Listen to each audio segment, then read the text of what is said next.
From the News Channel 5 network, this is Medical Mondays, featuring the physicians and hospitals of St. Thomas Health. Hi everybody, I'm Kristen Presall. Thanks for tuning in tonight for Medical Monday. Tonight we're going to be talking about sports injuries and your children. You know, school is right around the corner. Some kids are already starting practices of all kinds. And if they're overworking certain muscles or, you know, being injured on the field in some way, you want to help them out right away. And how serious is that injury? Well, tonight we're going to be talking about that specific type of thing. So if you have a question or a comment to make, we invite you to call in tonight. Of course, it's a call-in program for the next hour. 737+ is our number. And listen, this is for kids, but we'll also accept some questions for you parents too, because I myself have injured my knee and things like that. Of course, you want to know how long can you walk on it, how long can you run on it before you're running to the doctor to find out exactly what's going on. So without further ado, let me go ahead and introduce our guest. It is Dr. Michael Jordon. And I'm sure you probably get so many comments about your name, but it is fitting when we're talking about sports injuries and children. Not Michael Jordon, the basketball player, although maybe you played it before, I'm not sure, but welcome. Thank you.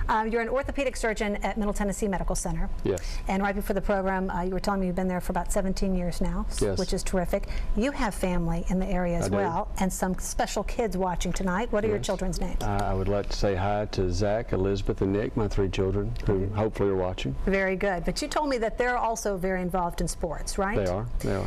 I imagine even being a doctor, an orthopedic surgeon, you have to think to yourself, you know, I want my children to be protected. I want them to be careful. How do you go about it? Because I always find this interesting to ask a doctor in the situation. What do you do to put your children in the most protective environment possible? Because sometimes it's hard. You're not with them all the time. Probably being a kid of an orthopedic surgeon is really very limiting. I mean, no trampolines, you know, very few activities that are high risk. But we just try to be very careful in the sports that we choose. We try to make sure that we have rest between practices. We try to make sure that we kind of cross-train and not do the same thing over and over again. There are a lot of things you can't do. I mean, sports injuries are sports injuries, and they're out there, so it's a high-risk sport sometimes, such as gymnastics or football, and sometimes a low-risk sport such as swimming. But sure.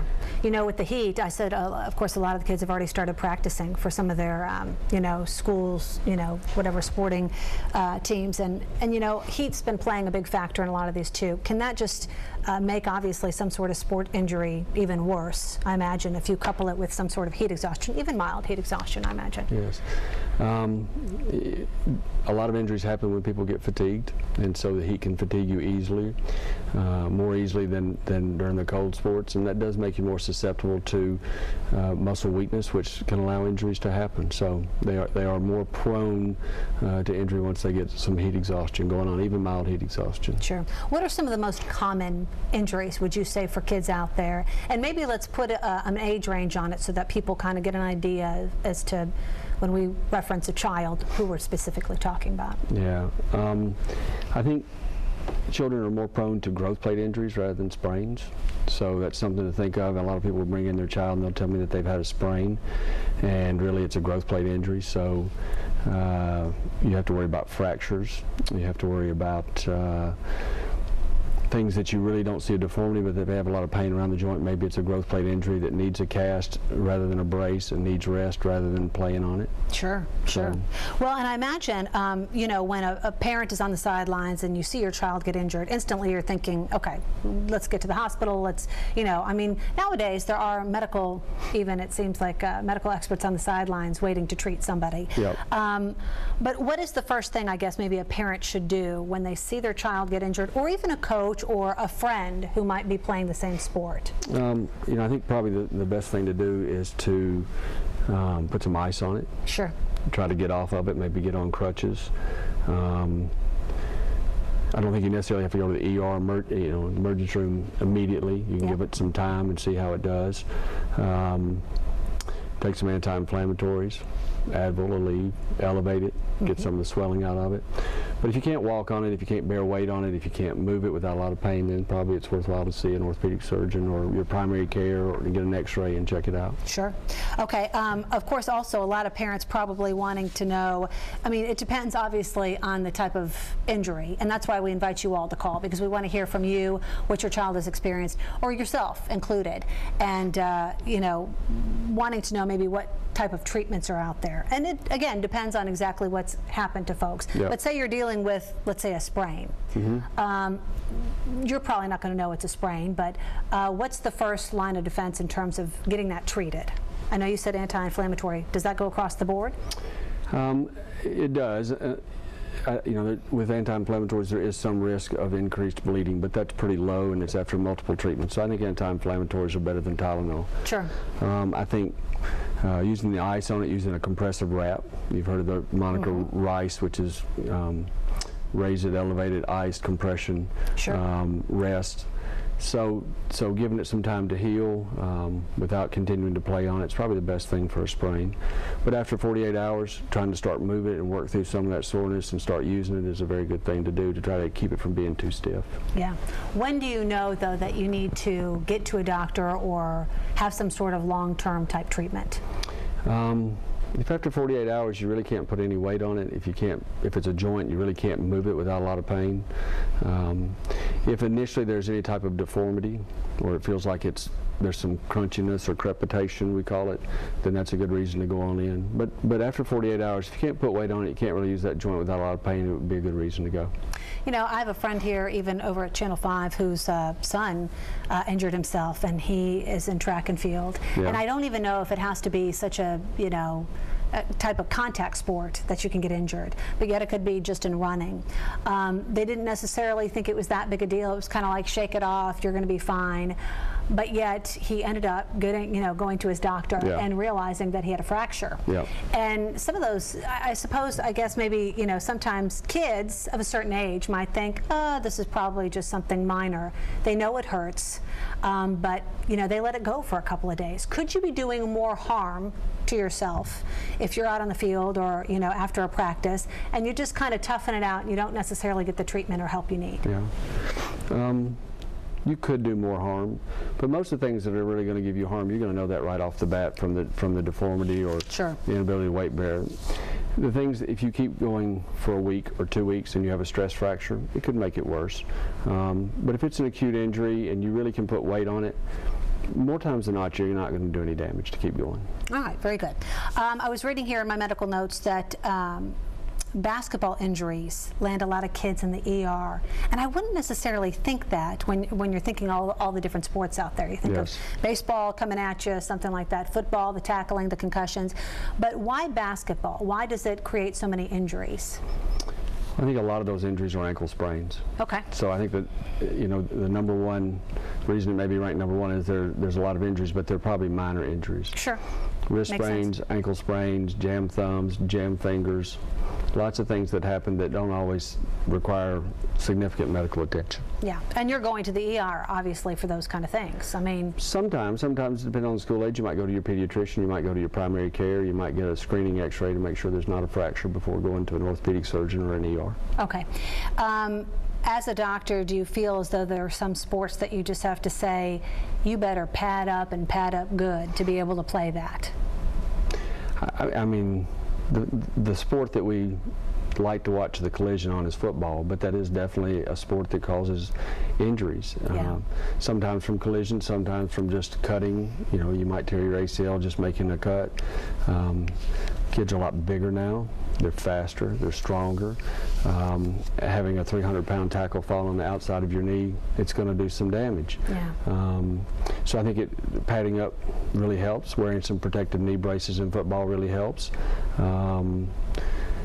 I think lacrosse is another sport that's gaining a lot of exposure, and it's also a very collision-oriented sport with less padding. Rugby's a collision sport with less padding. So even soccer has become more of a collision sport with the heading, and there are lots of collisions that can happen, and not all those sports allow you to wear heavy padding like shoulder pads and helmets. But if you can, it's better to use those. Yeah.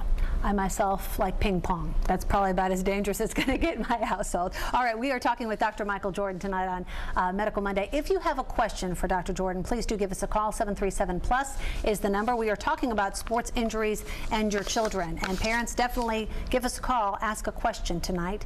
We'll be waiting to hear from you. We'll be right back after this. Welcome back, everybody. We are talking about sports injuries and your children. So if you have a question for Dr.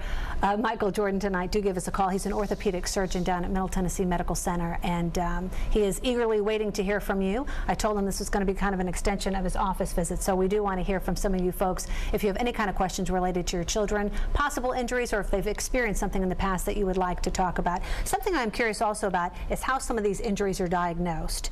Because again, when we as parents are on the sidelines, we see our child get injured, or the coach tells us about if we can't make it to the game. You take your child to your doctor. What's the first thing that you're doing in terms of testing to make sure that the child's okay?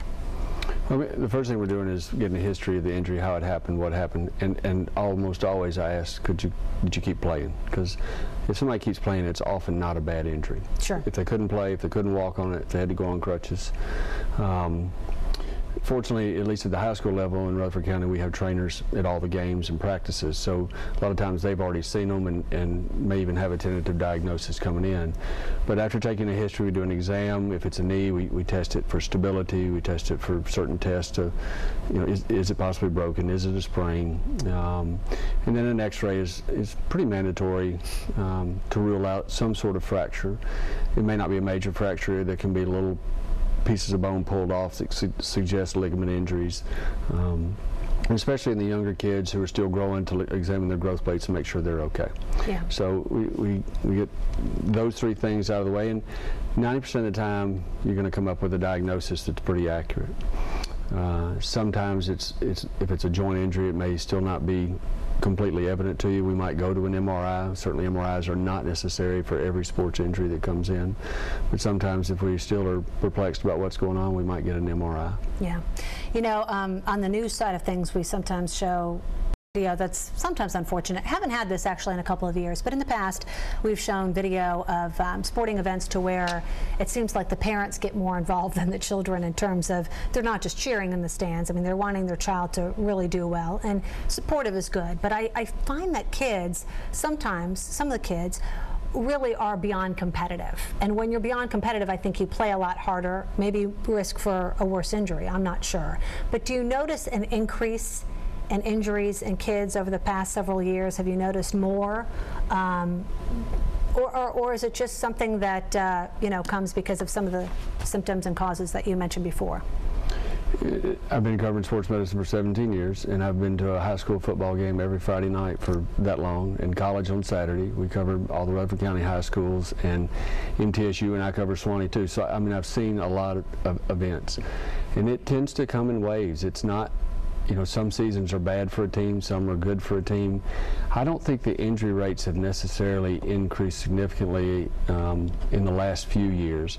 I think as athletes have become more competitive, sports have become more year-round sports, there are more injuries that happen because a kid never gets rest. They never, if it's a pitcher, they never get an elbow rest. If it's a AAU basketball player, they play year-round. I think that makes them more prone to an injury, and I think folks are really competitive. Yeah. Parents too.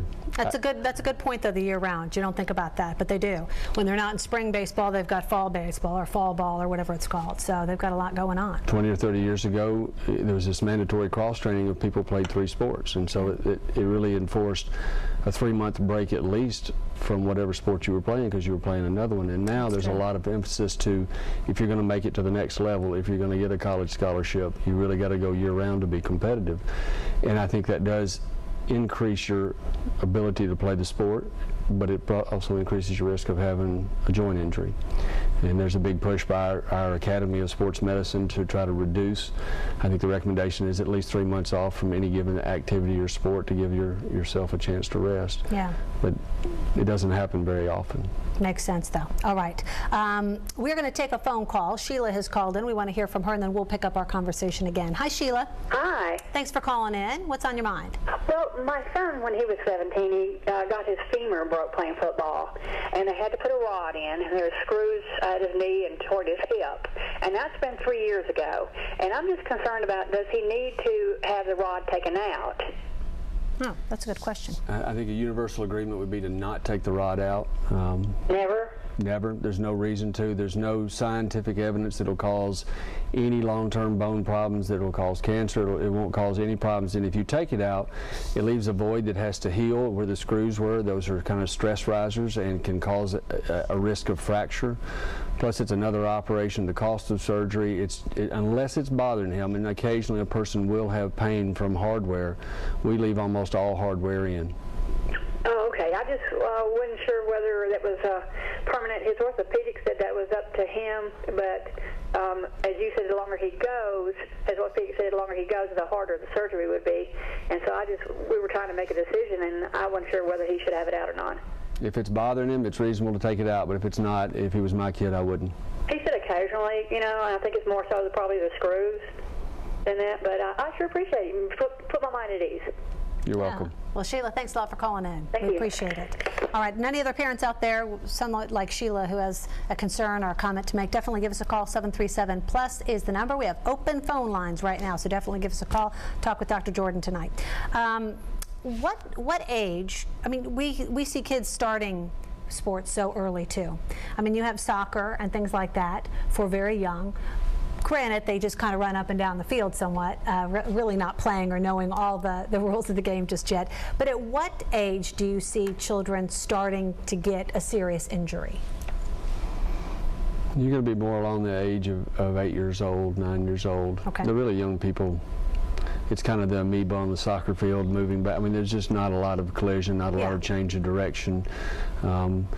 At 12, you start seeing some fairly serious growth plate injuries. Not a lot, but a fair number. At between 12 and 16, you start seeing the ACL injuries, and a lot of starting to see some elbow injuries in throwers. It used to be that the Tommy John's injury was for college players, and now we see it in high school and even starting to see it some in middle school as well. I see. So I guess the really serious injuries usually start around 12. Okay. I hope serious injuries of a 12-year-old wouldn't take them out of a game, but I know when we're talking teenage years, there are times that, you know, what they sustain on the field could end up taking them out of the sport. Absolutely.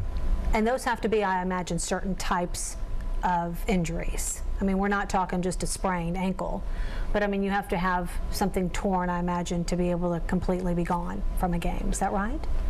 From the sport permanently or just from that game? No, from the sport permanently. There aren't a lot of things that are going to completely remove you from the sport. Oh, well, that's good. Many things we're able to fix. Okay. You know, ACL reconstruction success rates are in the 90s, so it can take a full year to get back. Even though we let them play at 6 months if they're ready, it'll take a full year to get your confidence back and really feel like you're back where you were. And then once you've had an ACL tear, there's about a 6% chance that you could tear that knee again. So there's always a risk of a re-injury. I guess in football, a serious spinal cord injury, even if it's transient, it doesn't last very long. Multiple concussions, and we hear a lot more about concussions now. They are certainly more prevalent than they were 10 years ago. Concussions are almost every high school game will have one concussive event. Now, they won't be knocked out, but they'll have somebody who gets some sort of brain injury where they're not thinking clearly, or they have a headache, and we treat those a lot more seriously than we did 10 years ago. But if you get two of those in a season, or 3 of those in a couple of years, you could be out of football or out of any sport where you might get a concussion.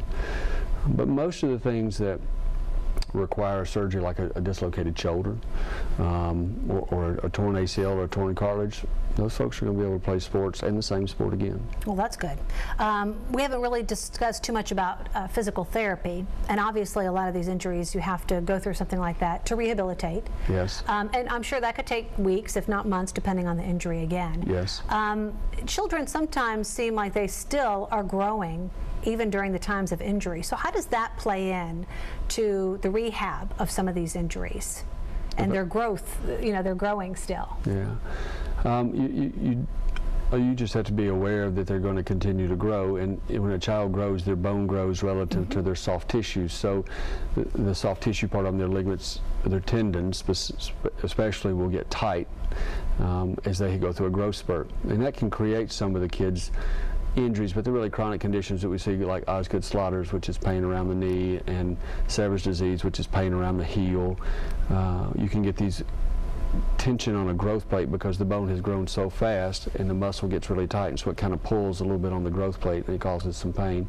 So being aware of those particular conditions can help with the physical therapy. I think physical therapy is very important, and being able to have a trainer at the school. There are a lot of things that can be treated by the trainer, working out the swelling and the soreness of a sprain, strengthening the muscles around a sprained joint. But if you don't have access to a trainer, being able to go to a physical therapy department, whether it's prescribed by your primary care or an orthopedic surgeon, I think is a very important part of getting over an injury. Sure. Obviously, you don't want a child to be injured from the very beginning. So we talked about making sure that they had proper sporting equipment, if you will, pads and things like that to protect themselves of either knees or shoulders, things like that. Obviously, they don't work. They're not 100% bulletproof for everyone. But what are some of the other things that parents can keep in mind when we talk about preventing any kind of on the field or even off the field sport-related injury? I mean, I think stretching is important and appropriate warm-up time is important. At this particular time when it's really hot, heat illness is a type of injury that anybody can get. And the very young and the very old are a little bit more prone to that. And so conditioning prior to starting practice is very important. We live in an air-conditioned society, and if you stay inside all summer playing video games, you're not going to be very conditioned to get outside and play sports. That's true. And that goes for people who work as well. If you work all day in an air-conditioned environment and then you go out and play 6 sets of tennis, you're prone to getting heat exhaustion. So spending some time being adequately stretched, spending some time to get acclimated to the outdoor surroundings leading up to the time that you start practice, making sure that you stay adequately hydrated while you're participating in the sport, wearing the right protective equipment, wearing the right shoes on the right court, all those things can, or the right cleats on the right playing surface, all those things can help protect you from injury. Very good. We'll talk maybe a little bit more about that in case you have anything else to add, Dr. Jordon. But again, just for all you folks out there, this is a call-in program. We still have 35 minutes on the air. You can call and talk with Dr. Michael Jordon tonight, orthopedic surgeon, talking about kids and sports injuries. So if you have a question, 737+ is the number. We'll be right back.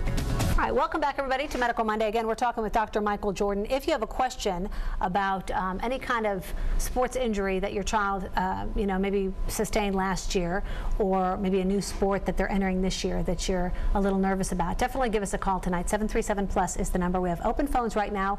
You can ask Dr. Jordon your question or make your comment. We're happy to listen. We were talking before the commercial break about prevention and just preventing these type of injuries, because I think that's one thing all parents want to be able to do. I mean, you can't hover over your child the whole time while they're playing, although I think some people would probably like to, especially when they're on the smaller side. But at the same time, you want your child to feel like they're part of a group and an organization, and enjoy the sport that they're playing, regardless of what it is, because as Dr. Jordon said, a lot of these sports I think encourage kids, gives them confidence. Everyone wants to be part of a team, whether you win or lose. So I think that just playing sports in general is a good thing. Yes. But it's how you play it, how you go about the game, and what you're wearing to make sure that the kids stay safe. So again, just hitting home to all the parents out there, prevention is key. Just make sure your child has what everyone else does on the team in terms of safety gear and safety equipment. Sometimes I think parents probably say, oh, that kind of is going to set us back in terms of that extra mouthpiece or this extra, we don't need that little extra padding. But that kind of stuff does go a long way, I imagine. And nowadays you really do see kids when they're dressed up in their full uniform. I mean, they get a little bit bigger because they have all this protective gear on them. But it's so important, and you don't want to skip one of those crucial pieces of whatever the equipment is. Absolutely. You want to have the necessary equipment, and you want it to be in good working order. You want it to fit properly. A hand-me-down from an older brother or sister may not fit correctly. If it doesn't fit correctly, it's probably not going to give adequate protection. So I think it's important, especially in the collision sports where the pads are important, to have things that function properly and fit well. Yeah, I don't know in your business, Dr. Jordon, if you see kind of like when people unfortunately don't wear seatbelts and sustain a more serious injury in an accident, if this is kind of, that ever comes across when you're diagnosing someone or treating someone on the sidelines who didn't necessarily have that one component that could have made a huge difference. You definitely see it in some folks that have an injury and they have a protective brace or something like that, and they get kind of confident that they don't need it anymore, and so they'll go without it. And a lot of times a re-injury will occur while that brace is off. So it does happen. The consequences aren't quite as dire as when you're not wearing your seatbelt, but yeah, sure. I think if it's a necessary piece of equipment and it's been prescribed for you, or it's part of the recommended equipment bundle, you should wear it. And injuries do not happen just in the game. It could happen during practice, and that's some of the times where people don't wear all the equipment I've seen on the sidelines. So that's one thing I think that you have to do. Definitely things happen in practice. Yeah, yeah, absolutely. That is something that we talked a little bit about earlier, was just being re-injured. A lot of these kids will go through the proper procedures and treatment. Some kids might even have to endure surgery, but then how prone are they to re-injure that part of their body that they injured? And I don't know if it's obviously different when you have one concussion. Are you more susceptible to more? You are. And if you were to sprain an ankle or twist something in your knee, is that going to come back to haunt you years even down the road in the same sport? For some people, yes. I mean, every sprained ankle doesn't go on to an ankle that rolls very easily. It used to be that we would cast a sprained ankle, and we found that we don't need to do that. We need to rehab it. We need to wear a brace to control the rotation of the ankle to keep it from rolling over on its side. But after you've had a sprained ankle, that ligament heals back. It heals back just a little bit looser in some people, so you're a little more prone to have a sprained ankle. Sprained ankles are one of the things that you can definitely prevent by either taping or wearing a brace. Not everybody knows how to tape an ankle, and tape stretches out pretty quickly, over 10 to 15 minutes. So there are very good ankle braces you can get at the some drugstores and at the sporting goods stores to help prevent ankle sprains, even if you've never had an ankle sprain. At a college level, almost everybody that we take care of wears an ankle brace, just because it's easier to prevent an ankle sprain than it is to get somebody over it. Sure. And so I think wearing braces after you've had an ankle sprain is very helpful to keep it from happening again. But you are more prone to an ankle sprain after you've had one. Okay. If you have a shoulder dislocation, in the young person that's in an active age group, 12 to 20, it's almost 90% chance that your shoulder is going to dislocate again if you continue to play a collision sport. Rehab helps that. You can wear a brace to help prevent it from dislocating. That's one of those things that once you get a dislocated shoulder the first time, it really is at risk for further dislocations. If you tear your ACL, and you almost always have your ACL fixed if you're going to keep playing sports, there's about a 6% chance that you could re-tear that ACL or the other ACL. So having a torn ACL in one knee means you're at a higher risk for re-tearing not only that one, but also the one on the other side. So once you've had an injury, there are some things that totally heal up. Fractures usually heal up without any further risk. Some of the ligaments around the knee, the MCL on the inside of the knee can heal up without any further risk. But there are a lot of things that once you've had an injury, even though it heals, it's still at an at-risk state, and so protecting that through the use of a brace and just being aware. If you've had a concussion, you do not need to lead with your head when you tackle. You don't need to lead with your head when you tackle anyway, but you really need to be aware not to have head-to-head contact. Sure. We always hear how resilient kids are, but obviously, having a serious injury can, like you'd said, put them on the bench for a while, yep. Make them rehab for quite some time. Do you ever have to perform surgery twice on any kind of student or any kind of young athlete because maybe for whatever reason it didn't heal properly, or they have re-injured themselves again? Absolutely. If you have an athlete who tears their ACL and they re-tear it and they want to keep playing sports, it's probably going to get re-repaired. Fortunately, the success rates for most of those problems like ACLs and dislocated shoulders is around 94%, so it's pretty high. That's good. But there is a failure rate, and when those fail, they have to be fixed again, especially if the person wants to keep playing sports. Who's more nervous usually going into surgery, the kids or the parents? I imagine they both get a little. Yeah, they both are a little bit. Some kids really never bat an eye. I mean, it's amazing. It's all over the place how worried they are, how upset they are. The parents are almost always pretty worried. Yeah, pretty frazzled by it. Yeah. Well, I think that, like we talked about, just reducing that injury, that's something in your profession you all are looking to do. Is it ever going to come to a point, is medicine ever going to be great enough to where maybe we don't have to rely so much on surgery to be able to repair something? Like you said, I mean, you don't have to do surgery for sprains anymore, or casting, excuse me, for sprains. Are there other things that you'll be looking at to where maybe, even if it's surgery, it's done in a faster amount of time with a quicker recovery? Well, we've already seen things go from big open operations to arthroscopic, and that makes an easier recovery. But there is a healing process, and I mean, it was quoted to me as God's process, and that's just kind of what it is. And it takes about 3 months for something to heal very well. There are a lot of things that feel good at 6 weeks, but for that process to be pretty mature, it's 3 months. And for a post-surgical process, it takes about 6 months. So to shave time off that, you're really going to have to affect how the healing process was created. Sure. And one of the ways that we are looking at those is probably through some stem cell type stuff. We use a product called PRP, which is platelet-rich plasma, to try to create some healing and things that get people back faster. It's also being used in surgery at times to promote the healing rate. And it's still very experimental. It's not proven that that's the way things that should be done, but we've seen, like hamstring tears, take about 2 weeks to get better instead of 4 weeks. Some knee ligament injuries and some ankle sprains, we've seen those people recover much faster too. And that is something that's actually injected into the tear site from a patient's own blood. We take their blood out, we spin it down the centrifuge, and we take the cells out and take the healing product out and inject it into that injury site. And that, from my own experience, is fairly anecdotal. There's some literature out there to support it too, but it's a very experimental new device. But as far as reattaching a ligament, repairing a ligament, reconstructing a ligament, we've got much better ways of doing it through very small incisions, much better ways of reattaching it. That's good. But there's a biologic process that has to happen, and at this point, I haven't seen that process really sped up yet. Okay. Hopefully. You never know, I guess, Yes. down the road, possibly, because, I mean, how far we've advanced already. It's Yes. pretty amazing. Okay, we'll open this up, tonight's topic, too, to any of the parents. If you all have had an injury, or you have even an athlete in your family who's a little bit older than, say, child age, definitely give us a call as well and share your story, or ask Dr. Jordon here a question or make a comment about your situation, because we know, this goes without saying, I think a lot of older athletes, when we're talking about children, high school age, anybody over high school, sometimes when you get up in your 20s, your early 20s, even mid-20s to late 20s, early 30s, you're seeing injuries that last longer, it seems, and are more prone, obviously, too, for re-injury.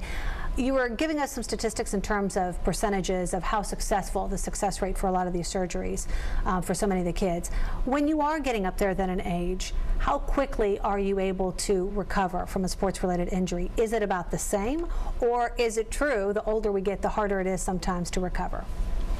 I think there is an age factor, and I think that does take more time, but it's not a lot more time.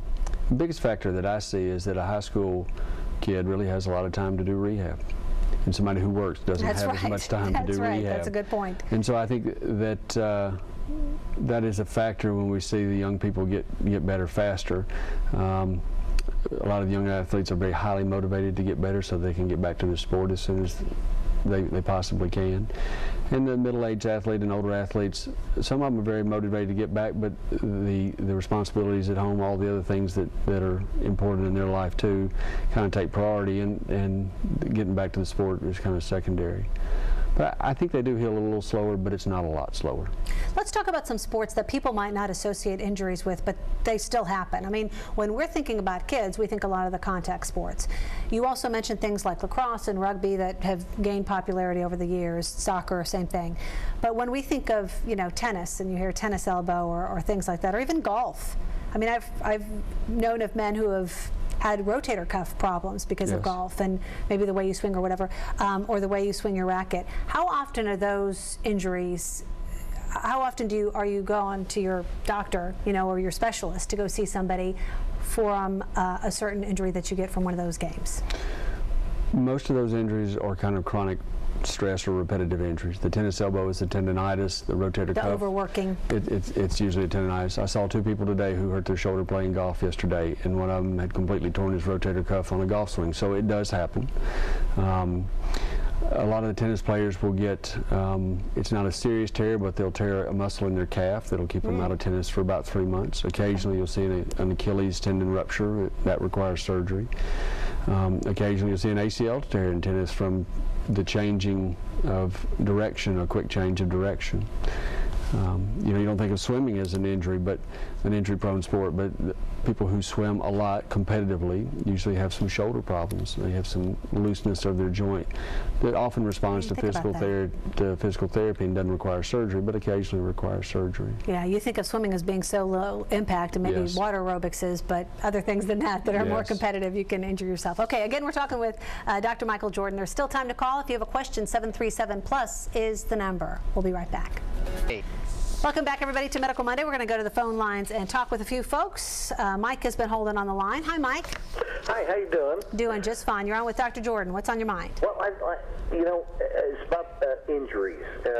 You know, I played football back in 1968, 1969 in Texas, and of course, Texas football, that's it. But now we're looking at, and back in those days, we had, you know, an elbow injury, or we had a thigh injury, or, you know, a bruise here and there. But now we're expecting these high school kids to succumb to training exercises and whatever, like college or pro. And, you know, and I remember back then, we didn't even think about, you know, our bones or whatever else. We just went out and had fun, played football. Sure. And now it's like you're expected to go out and perform on a college or a pro level. And so what I'm asking is that, you know, these injuries, it's like I'm 58 now, and I remember, you know, back then we didn't even think about bone injuries or anything else, and ACLs and this and that. Isn't it time we just maybe need to go back to the old ways of just, you know, having fun while you're young, because the bones are still, you know, basically the bones are, you know, they're crewing, they're getting better, and they're growing, in other words, doctor. So maybe we need to just kind of back off all this expecting our, you know, young kids to perform like pros or college, and maybe just have fun. And maybe we can stop these sports injuries that are occurring in the high school level or even earlier. Yeah, Mike, thanks a lot for calling. And you know, we mentioned that just a little bit ago in the show. It's just the fact that the competitive edge, I think, now in kids, you know, they work so hard to want to play so well, and you know, why is that, and why are they just playing so hard? And you know, Dr. Jordon mentioned so many of these sports now are year-round too, so they're not really taking a break.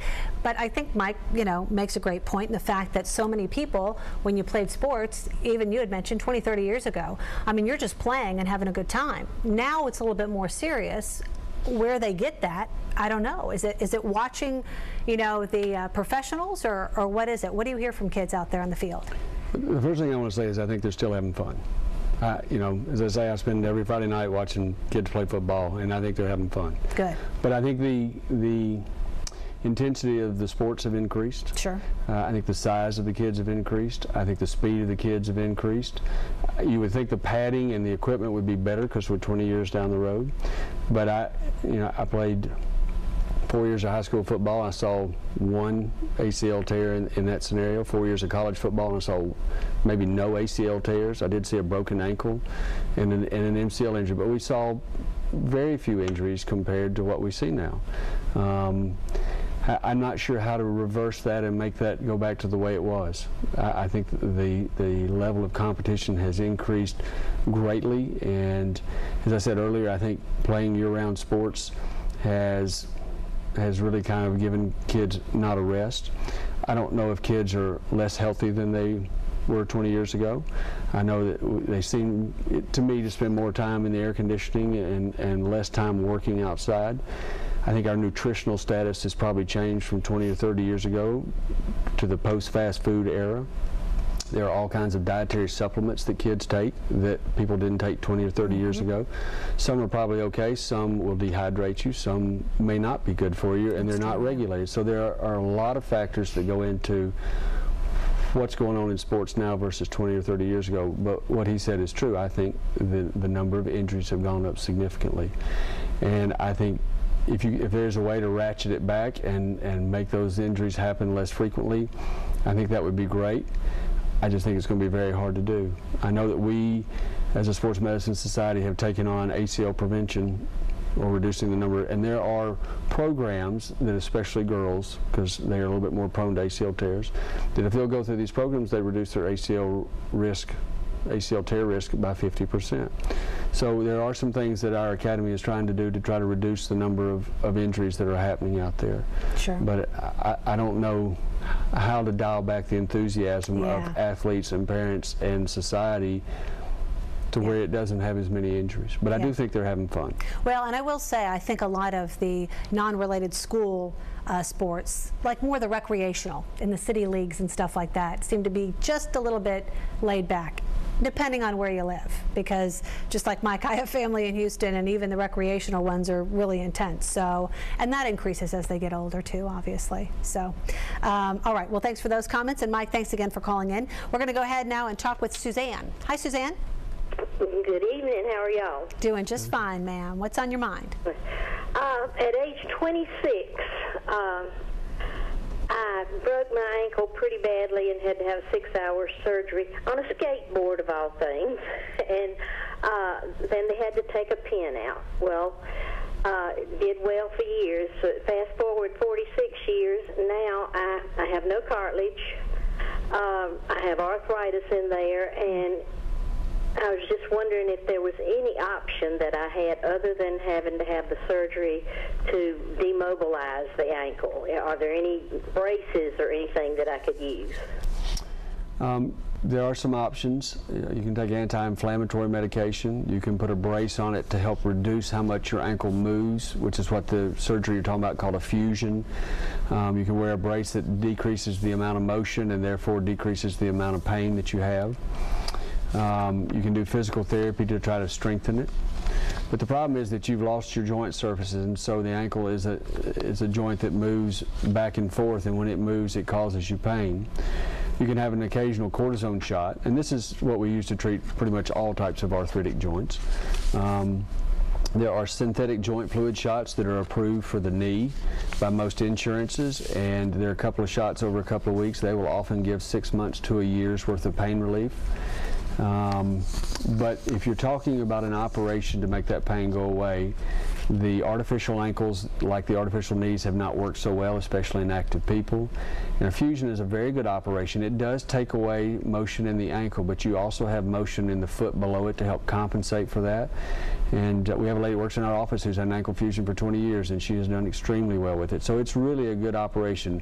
I know people who still play tennis with an ankle fusion, so it's not going to limit your mobility so much that it's going to really reduce your activity level.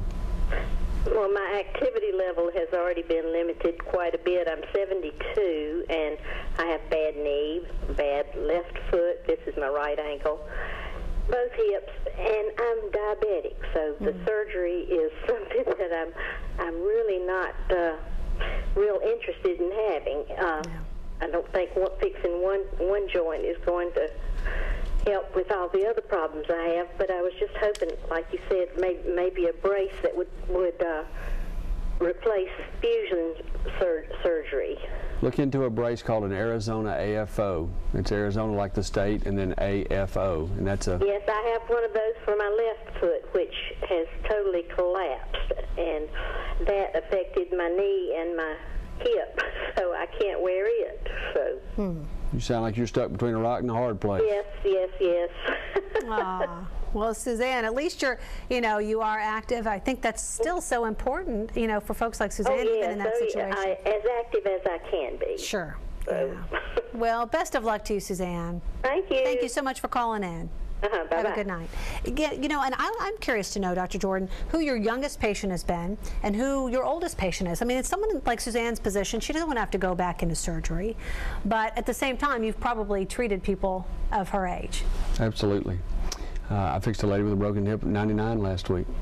Wow. Who still walks and is active. Does well. And age is a relative thing. Yep. There are some people who are 70 who really don't have much of a life at all, and there are some people who are 95 who are moving right along. In fact, a lot of the folks, part of being a community hospital is we all take call, we all share in what comes in, and a lot of the folks who come in are well over their 90s. But even in an elective population, I do some joint replacements too. A lot of those people are in their 70s, and they get over those operations just fine. So I don't think there's really an upper age limit to activity level. We wouldn't think of a 60 or 65-year-old as needing an ACL reconstruction, but if they're an avid tennis player, If they're outdoors doing things that require change of direction, then it's a reasonable thing to do if it limits their activities. They've got 20 or 30, maybe 40 years left, and they don't want their activities limited any more than a 40-year-old does or a 20-year-old. And then the youngest patient that I've taken care of is, again, because of being in a community hospital, you just see lots of people with different things. We see folks, 1-year-old and 2-year-old with fractures. It's unusual, but we see those. And have to treat those not with surgery, but with casts or braces or splints or something like that. Yep. So it depends, obviously, on age too. That's always going to be a factor as to what you can do. I take care of a lot of gymnasts. My daughter was a gymnast for several years, so I've become involved with gymnastics in Rutherford County, and they start at age 3 or 4, and they start in the tumbling classes, and they will come and see me as early as 6 or 7 with problems. Gymnastics is one of those year-round sports, and they get sore joints, and they'll bring them in to see me. Yep, have to take care of yourself. All right, well, we've been visiting with Dr. Michael Jordon tonight, who's an orthopedic surgeon over at Middle Tennessee Medical Center. We're going to be giving out a phone number when we come back from commercial break, so grab your pens, everybody, in case you'd like to make an appointment with Dr. Jordon. We'll tell you how to do that right after this. All right, welcome back, everybody. In case you would like to make an appointment, try to find out if you can squeeze yourself in to make an appointment with Dr. Jordon here. You can call the number there on your screen. It is 284-LIFE, 284-LIFE. Again, Dr. Jordon is an orthopedic surgeon at Middle Tennessee Medical Center, so we appreciate his time tonight. Absolutely. I hope you didn't have surgery this morning, did you? No. Okay, probably tomorrow morning, I imagine. Tomorrow morning. Yeah. All right, thank you so much for spending the hour with us. Thank you all for tuning in, and if you want to know what's coming up next Monday on Medical Monday, just go to newschannel5.com and look under the Medical Monday icon. Of course, what are we talking about? Sports-related injuries, and sports is coming up next, Sportsline. So be tuning into that. I'm sure Mike Rogers will have a great show. You guys have a great night, and thanks a lot for watching.